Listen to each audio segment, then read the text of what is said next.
Bonsoir à tous et bienvenue sur KTO. Si vous nous rejoignez à l'instant, nous sommes en direct avec Rome pour la célébration des Vêpres qui seront présidées par le pape Benoît XVI à l'occasion du début de l'année académique des universités pontificales.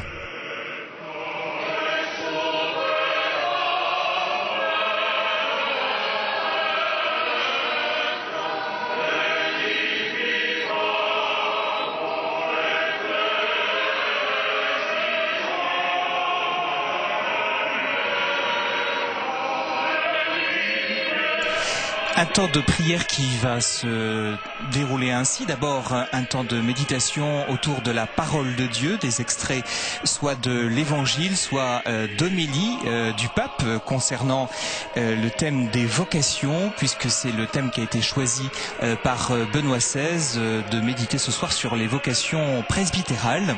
Et puis, deuxième partie de cette soirée de prière, eh bien, ce seront des vêpres plus traditionnelles avec le chant des psaumes, l'homélie du Saint-Père. Un pape, on l'a dit à de nombreuses reprises, théologien, un pape enseignant, certainement très à l'aise ce soir au milieu de ses étudiants, de ses facultés pontificales. Alors, un petit mot sur ces universités pontificales qui ont un lien plus particulier avec le Saint-Père. Il y a à Rome de nombreuses soit universités, soit des athénées. Ce sont, on pourrait dire, des universités en nombre plus réduit, en importance plus réduite, ou alors encore des facultés de théologie. Alors, on peut nommer par exemple la fameuse université pontificale grégorienne de la Compagnie de Jésus, une université qui va par exemple organiser une conférence entre les 16 et 19 novembre sur le thème de la personne à l'époque de la modernité et l'Église. Université pontificale grégorienne qui comprend l'Institut biblique ou l'Institut des études orientales. Il y a aussi l'Université du Latran qui est dirigée par le clergé de Rome, qui comprend notamment l'Académie alphonsienne, l'Institut patristique Augustinianum, l'Institut Jean-Paul II par exemple. Il y a aussi l'Université pontificale urbanienne qui est plus particulièrement tournée vers les missionnaires, soit les prêtres qui se forment pour aller dans les terres de mission, soit des étudiants qui viennent de ces terres de mission. Autre université pontificale, Saint Thomas d'Aquin, ou connue sous le nom de l'Angelicum à Rome, qui est tenue par l'ordre des frères prêcheurs, les dominicains. Notons à ce sujet que le recteur de cette université, le père Charles Morero, vient d'être nommé évêque de Lausanne, Genève et Fribourg.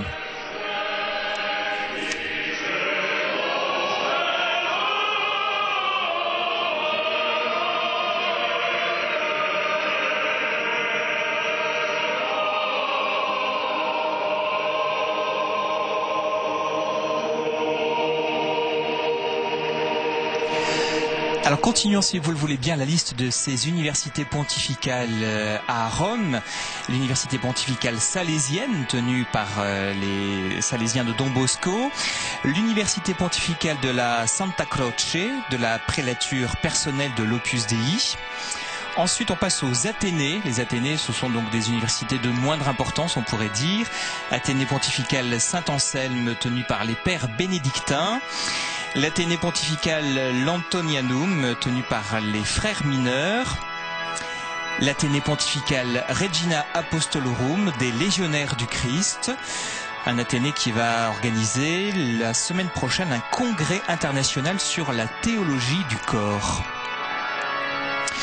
Parlons enfin des facultés pontificales de théologie Saint-Bonaventure, des frères mineurs conventuels, de la faculté pontificale de théologie Theresianum, des Carmes d'Échaud, et puis les deux dernières facultés pontificales, la faculté de théologie Marianum de l'ordre des serviteurs de Marie, et enfin la faculté pontificale des sciences de l'éducation, Auxilium, tenue par les filles de Marie Auxiliatrice, qui ne sont autres que les salésiennes de Don Bosco.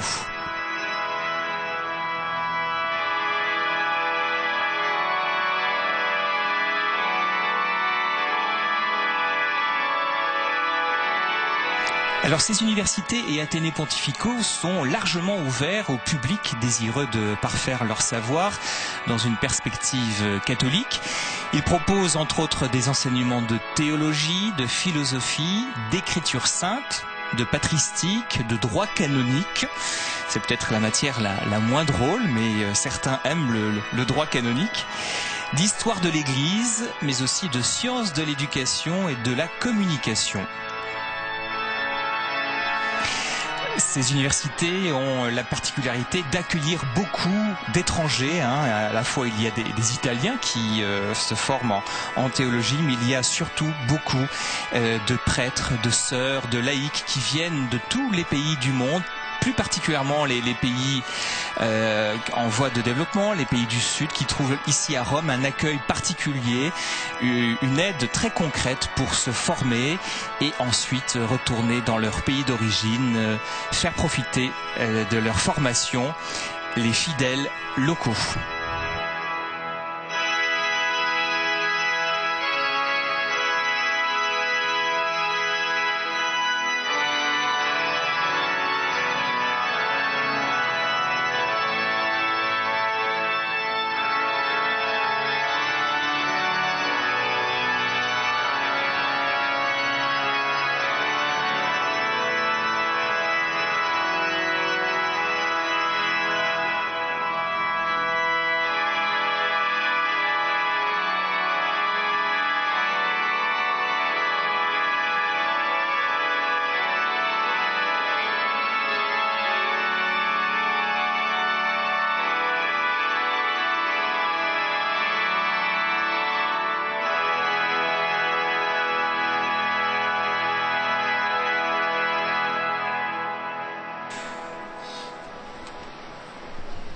C'est le cardinal Grokolewski, qui est le préfet de la Congrégation pour l'éducation catholique, qui va certainement ouvrir ce temps de préparation, de méditation à la célébration des Vêpres, en direct de la Basilique Vaticane à Rome. Beatissimo Padre, è con profonda gioia e viva gratitudine che le porgo il benvenuto tra noi a nome dei Pontifici Atenei Romani. Très Saint-Père, je vous salue au nom de toutes les universités et Athénées romaines. E in particolare quest'anno dei partecipanti al convegno promosso dalla Pontificia Opera per le vocazioni sacerdotali sul tema Ho scelto voi, sacerdoti, per il nostro tempo. Aujourd'hui, nous accueillons aussi une initiative en vue de préparer les jeunes au séminaire avec les paroles du Christ qui évoquent « C'est moi qui vous ai choisi ». Vedono riuniti a Roma 250 delegati da tutte le conferenze episcopali del mondo. Il y a parmi nous 250 personnes qui viennent de toutes les conférences épiscopales du monde entier, des directeurs nationaux pour les vocations et différents membres de différentes communautés en lien avec la vocation.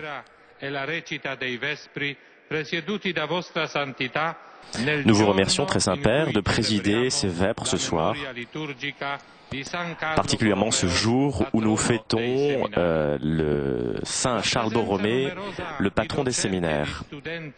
Dei Pontifici Atenei e dei collegi internazionali romani per sacerdoti, seminaristi e religiosi che desiderano invocare benedizioni e grazie abbondanti Nous tous ici présents, prêtres, professeurs, étudiants, nous désirons recevoir votre enseignement, mais aussi votre bénédiction en ce jour. Da parte loro l'importanza della preghiera per le vocazioni sacerdotali. Il nous rappelle aussi l'importance de la prière pour les vocations sacerdotales. Una risposta concreta all'invito che Vostra Santità rivolge spesso alle comunità cristiane. Ils sont ici présents pour répondre à votre appel d'être présents, non seulement de corps, mais aussi par la prière, lors de cette cérémonie d'aujourd'hui. Desideriamo manifestare al successore di Pietro i sentimenti di profonda comunione. Nous vous adressons, très Saint-Père, notre volonté, notre désir et notre communion, notre volonté de pouvoir vivre ce temps particulièrement avec vous. Et nous demandons au Seigneur de bénir et d'accompagner votre mission en tant que Papa. Et nous nous mettons tout à l'écoute, tout oui, dans l'attente d'écouter votre enseignement. Voilà, c'était le mot d'accueil du préfet pour la congrégation de l'éducation catholique, le cardinal Zenon Grokolewski.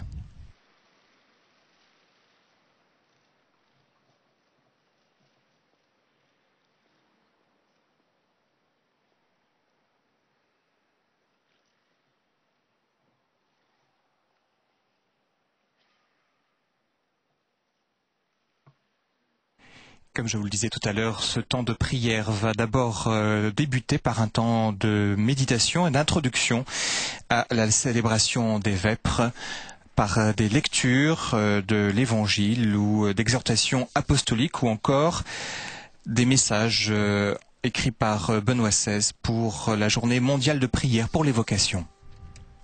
Deus in adiutorium meum intende. Domine, ad adiuvandum me presentino, gloria Patri et Filio, et Spiritui Sancto, sicut erat in principio et nunc et semper, et in saecula saeculorum. Amen. Alleluia.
Voilà, c'était l'Iste Confessor Domini. Vous l'aurez compris, nous sommes déjà dans ce temps de célébration des Vêpres. Le temps de préparation et de méditation des Vêpres dont je vous parlais a eu lieu avant l'entrée du Saint-Père dans la basilique Vaticane. Donc nous allons commencer par un temps de chant des psaumes. Et d'abord le psaume 134.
Louez le nom du Seigneur, louez-le, serviteur du Seigneur, qui veillait dans la maison du Seigneur, dans les parvis de la maison de notre Dieu. Louez la bonté du Seigneur, célébrez la douceur de son nom. C'est Jacob que le Seigneur a choisi, Israël dont il a fait son bien. Je le sais, le Seigneur est grand, notre Maître est plus grand que tous les dieux.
Pour toujours, Seigneur, ton nom, d'âge en âge, Seigneur, ton mémorial. Car le Seigneur rend justice à son peuple, par égard pour ses serviteurs, il se reprend. Les idoles des nations, or et argent, ouvrage de mains humaines. Elles ont une bouche et ne parlent pas, des yeux et ne voient pas, leurs oreilles n'entendent pas et dans leur bouche pas le moindre souffle. Maintenant le psaume 85.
toutes les nations que tu as faites viendront se prosterner devant toi et rendre gloire à ton nom, Seigneur, car tu es grand et tu fais des merveilles, toi, Dieu le seul.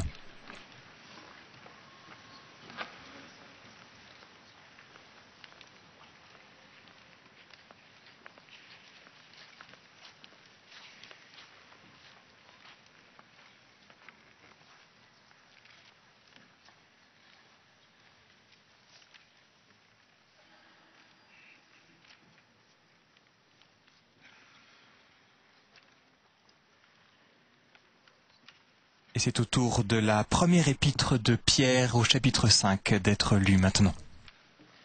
Esorto gli anziani che sono tra voi, quale anziano come loro. Je m'adresse à ceux qui exercent parmi vous la fonction d'ancien, car moi aussi je fais partie des anciens. Je suis témoin de la passion du Christ et je communierai à la gloire qui va se révéler. Soyez les bergers du troupeau de Dieu qui vous est confié, veillez sur lui, non par contrainte, mais de bon cœur, comme Dieu le veut, non par une misérable cupidité, mais par dévouement, non pas en commandant en maître à ceux dont vous avez reçu la charge, mais en devenant les modèles du troupeau. Et quand se manifestera le berger suprême, vous remporterez la couronne de gloire qui ne se flétrit pas.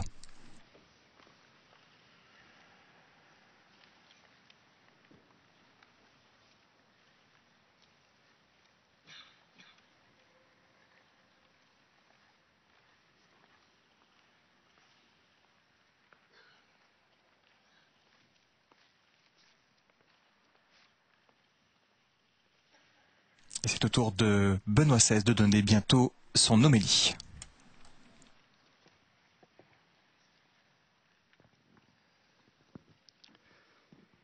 Venerati fratelli, care fratelli e sorelle, è una gioia per me celebrare questi vespri con voi. Vénérables frères, chers frères et sœurs, c'est une joie pour moi de célébrer les vêpres avec vous, vous qui formez une grande communauté des universités pontificales romaines.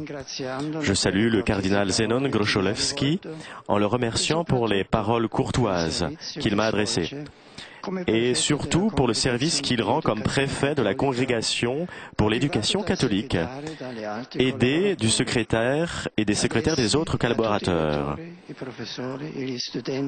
À vous tous, recteurs, professeurs et étudiants, j'adresse mes salutations très cordiales.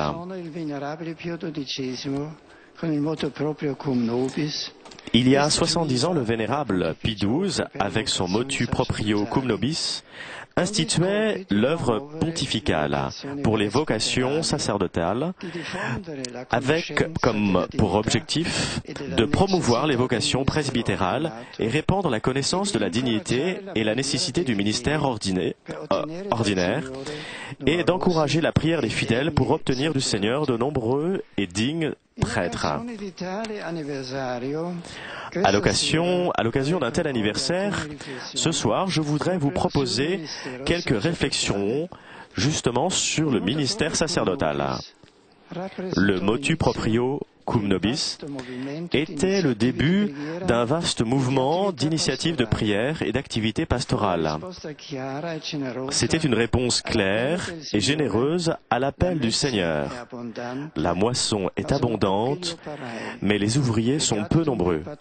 Priez donc le Père de la moisson pour qu'il envoie des ouvriers à sa moisson. Après la fondation de l'œuvre pontificale, d'autres œuvres se sont développées ailleurs. Entre autres, je voudrais rappeler la Serra Internationale, fondée par certains entrepreneurs des États-Unis, à l'initiative du père Junipero Serra, frère franciscain espagnol, avec l'objectif d'encourager et soutenir les vocations au sacerdoce et d'aider financièrement les séminaires. Aux membres de ce mouvement, qui fête aujourd'hui son 60e anniversaire de reconnaissance par le Saint-Siège, j'adresse mes chaleureuses pensées. L'œuvre pontificale pour les vocations sacerdotales a été instituée lors de la fête liturgique de Saint Charles Borromée, vénéré comme protecteur des séminaires. Nous lui demandons aussi, dans cette célébration, d'intercéder pour le réveil, la bonne formation et la croissance des vocations au sacerdoce. Même la parole de Dieu que nous avons entendue dans ce passage de la première lettre de Saint Pierre invite à méditer sur la mission des pasteurs dans la communauté chrétienne. Dès les débuts de l'Église, il est devenu évident l'importance que les guides allaient avoir dans les premières communautés établies par les apôtres pour l'annonce de la parole de Dieu à travers la prédication et pour célébrer le sacrifice du Christ, l'Eucharistie. Saint Pierre adresse un encouragement passionné. J'exhorte les anciens qui sont parmi vous, et tous les anciens comme eux, les témoins des souffrances du Christ et participants de la gloire qui doit se manifester. Tel est l'appel de Saint Pierre, fort de sa relation personnelle avec le Christ, qui culmine lors de la passion et dans l'expérience avec la rencontre avec celui qui est ressuscité d'entre les morts. Saint Pierre évoque la solidarité réciproque des pasteurs dans le ministère en soulignant son appartenance et leur appartenance à l'unique ordre apostolique. Saint Pierre dit être un ancien comme eux. Le terme en grec est sumpresbyteros. Paître le troupeau du Christ est leur vocation et leur mission, commune à tous. Cela les lie particulièrement entre eux parce qu'ils sont unis au Christ par un lien très spécial. En effet, le Seigneur Jésus s'est comparé plusieurs fois à un pasteur qui est très attentif à chacune de ses brebis. Jésus a dit de lui-même « Je suis le bon pasteur ». Et saint Thomas d'Aquin commente « Même si les souverains de l'Église sont tous pasteurs, Jésus l'est de façon très singulière. Je suis le bon pasteur ».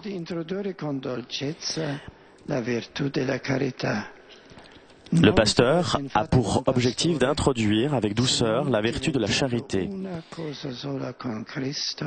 Il ne peut pas y avoir en effet de bon pasteur s'il ne devient pas une seule chose avec le Christ et s'il ne devient pas membre à travers la charité, membre du corps du Christ. La charité est le premier devoir du bon pasteur. La vision que l'apôtre Pierre a de l'appel au ministère de guide de l'Église, de la communauté, est très grand. Et il a été poursuivi en continuité avec l'élection reçue par les 12 apôtres. La vocation apostolique vit grâce au rapport personnel avec le Christ, alimenté par une prière assidue et animé par la passion de communiquer le message reçu et la même expérience de foi des apôtres. Jésus a appelé les 12 apôtres pour qu'ils soient avec lui et pour les envoyer prêcher son message. Et il y a certaines conditions pourtant pour qu'il y ait une croissante consonance vis-à-vis du Christ dans la vie du prêtre. Je voudrais en souligner particulièrement 3 qui émergent à la lecture que nous venons de faire.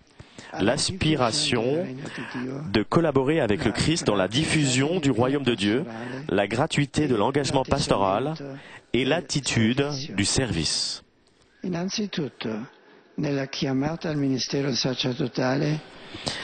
D'abord, dans l'appel au ministère sacerdotal, il y a la rencontre avec le Christ.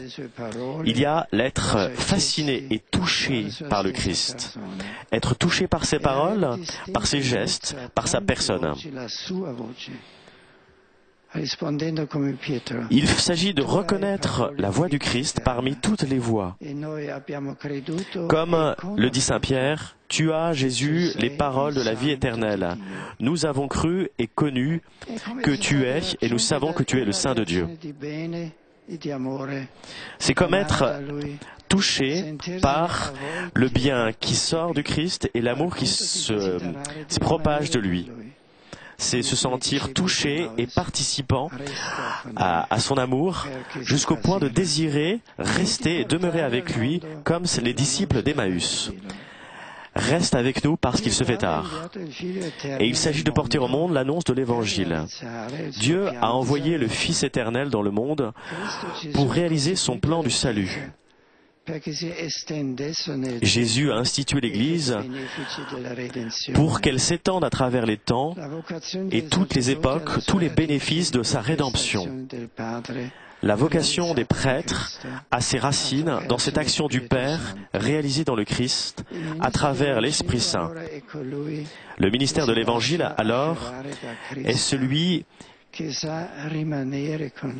de se laisser toucher et prendre par le Christ pour demeurer avec lui, pour être en syntonie et en communion et en amitié avec lui, afin que tout soit accompli comme Dieu le veut, selon sa volonté d'amour, avec une grande liberté intérieure et une grande joie du cœur. Le deuxième point que je voudrais aborder est celui de ne pas avoir d'intérêt honteux en suivant le Christ, mais d'être animé par une grande générosité. Il ne faut jamais oublier qu'on entre dans le sacerdoce à travers le sacrement, l'ordination, et cela signifie justement ouvrir à l'action de Dieu en choisissant quotidiennement de se donner soi-même pour lui et pour ses frères, selon l'adage évangélique, « J'ai reçu gratuitement, vous devez vous donner ».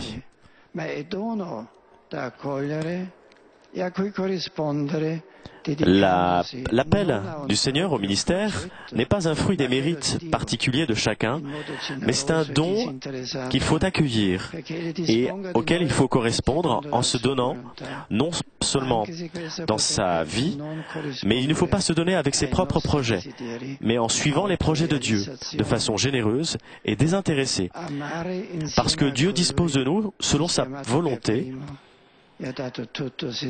même si cela ne correspond pas à nos propres désirs d'autoréalisation.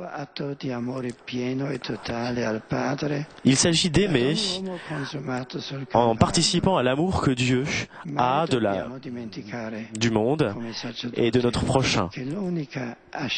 Dieu s'est donné lui-même. Il s'agit d'être disponible et se laisser toucher par l'amour total du Père et de se consumer d'amour comme le Christ l'a fait sur le calvaire.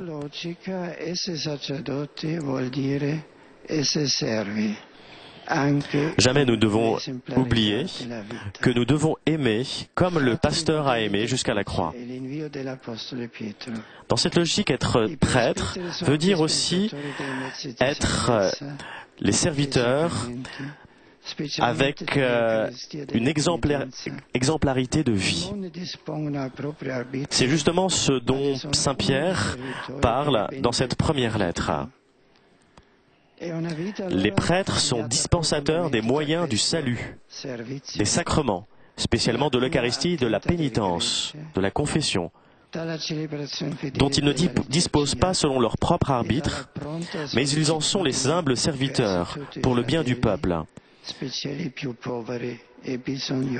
Donc la vie du prêtre est une vie profondément dédiée au service. Ils sont les pasteurs d'un troupeau dont nous célébrons aujourd'hui un des pasteurs, Saint Charles Borromée, qui a eu justement cette attention vis-à-vis de tous, en particulier vis-à-vis des pauvres et de ceux qui en avaient le plus besoin.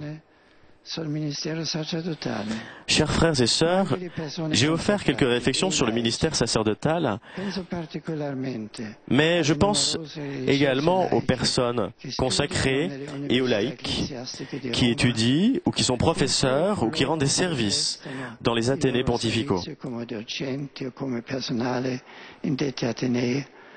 Potranno trovare elementi utili per vivere più intensamente il periodo che trascorrono nella città. Chacun doit bien profiter du temps qu'il participe à ses études pendant ses études à Rome.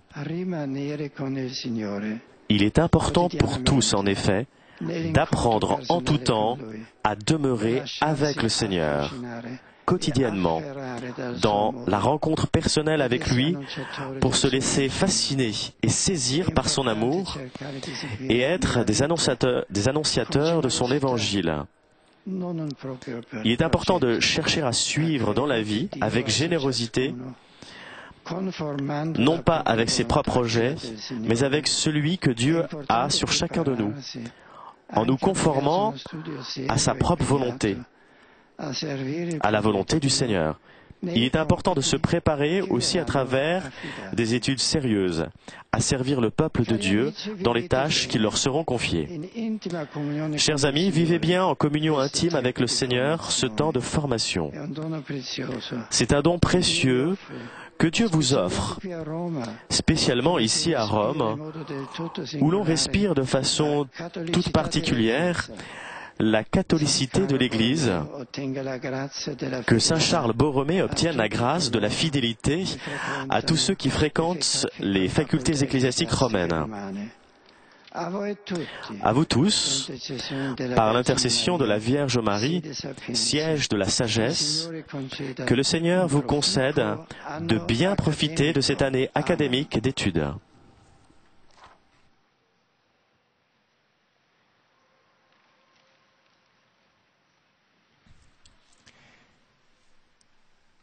Voilà les conseils du pape qui concluent cette homélie en direction des étudiants des universités pontificales romaines.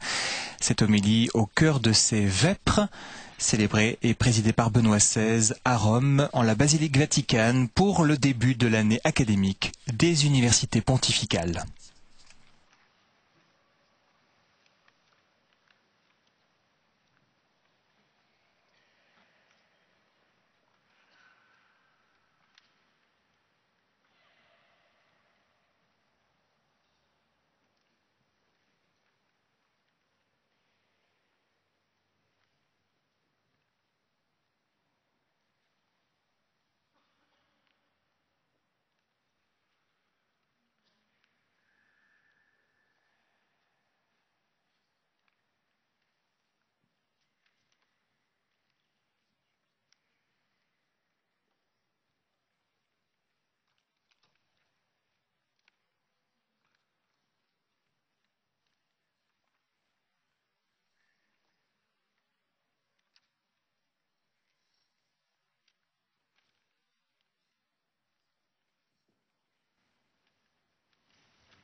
Gloria a Cristo, costituito sommo sacerdote per gli uomini davanti a Dio.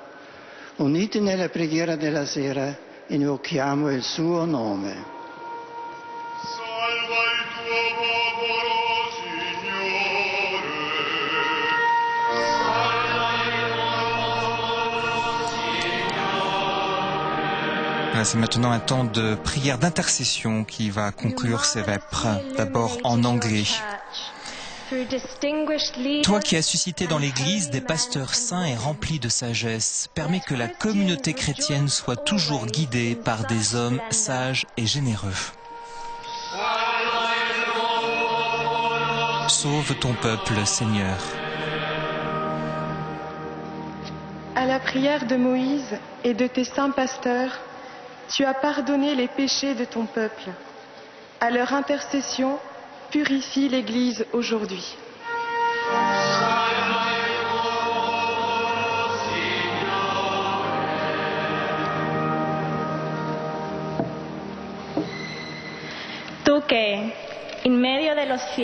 Tu as choisi parmi les fidèles les pasteurs de ton peuple, et par l'Esprit tu les as dirigés.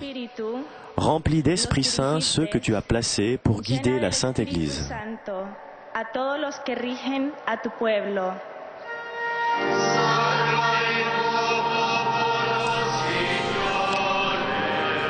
En allemand et ensuite en vietnamien.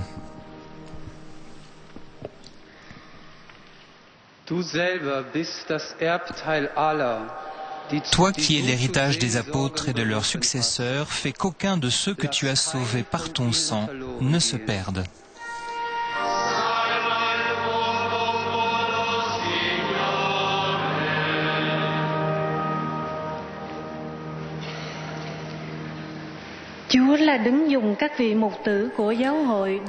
Toi qui, par les pasteurs de ton Église, assistes tes fidèles pour qu'aucun ne soit arraché de ta main, fais que les évêques, les prêtres et les fidèles défunts soient tous réunis dans la joie de ton règne.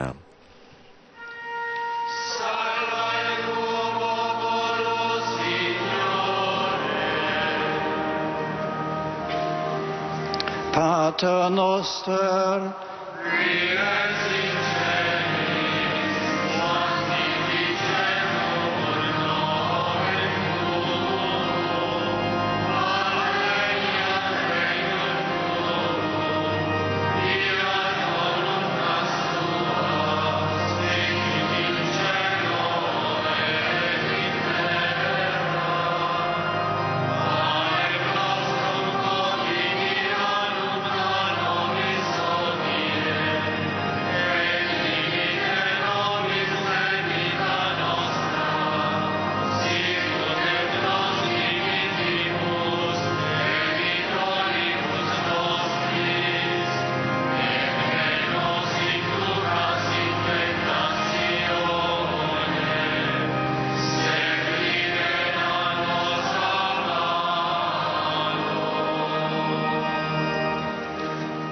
custodi quesumus Domini populo tuo spiritum, cubiatum Carlum episcopum implevisti, ut ecclesia indisinenta renovetur, et Christis imagini conformans, ipsius vultum mundo valeat ostendere, qui tecum vividet regnat in unitatis Spiritus Sancti Deus, per omnia saecula saeculorum.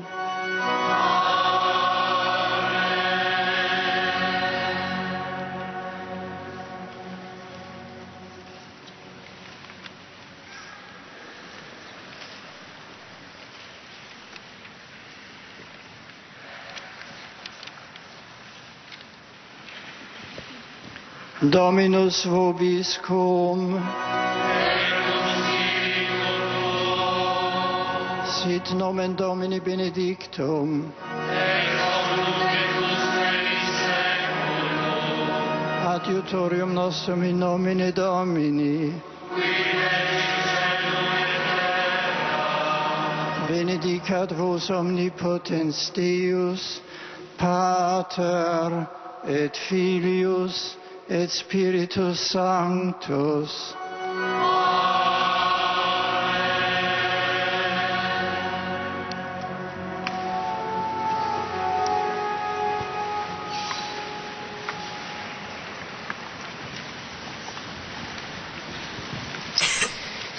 Venite in pace.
Salve Regina, Marie, siège de la sagesse, qui conclut ces vêpres présidées par Benoît XVI dans la basilique Vaticane à Rome en direct. Des vêpres pour le début de l'année académique des universités pontificales. Au cours de l'homélie que Benoît XVI a prononcée pendant ces vêpres, le pape a souligné 3 conditions nécessaires pour une plus grande harmonie avec le Christ dans la vie de prêtre. Effectivement, ces vêpres avaient pour thème central la figure du prêtre. Alors, ces 3 conditions, c'est d'abord l'aspiration à collaborer avec Jésus, à la diffusion du royaume de Dieu. Ensuite, la gratuité de l'engagement pastoral. Et enfin, l'attitude de serviteur. S'arrêtant en particulier sur le thème de la gratuité de l'engagement pastoral, Benoît XVI a souligné que l'appel du Seigneur au ministère n'était pas le fruit de mérites particuliers, mais bien un don à accueillir et auquel correspondre en se consacrant non pas à un projet personnel, mais au projet de Dieu de façon généreuse et désintéressée. Dieu dispose de nous selon sa propre volonté, a continué Benoît XVI, même si cela ne correspond pas à nos désirs d'auto-réalisation. Benoît XVI qui a prévenu avant de lancer cet avertissement, nous ne devons jamais oublier en tant que prêtres que la seule ascension légitime vers le ministère de pasteur n'est pas celle du succès, mais celle de la croix. Voilà, nous retrouverons Benoît XVI pour la prière de l'Angélus, retransmise en direct sur KTO, dimanche à midi. Très bonne soirée et bon week-end.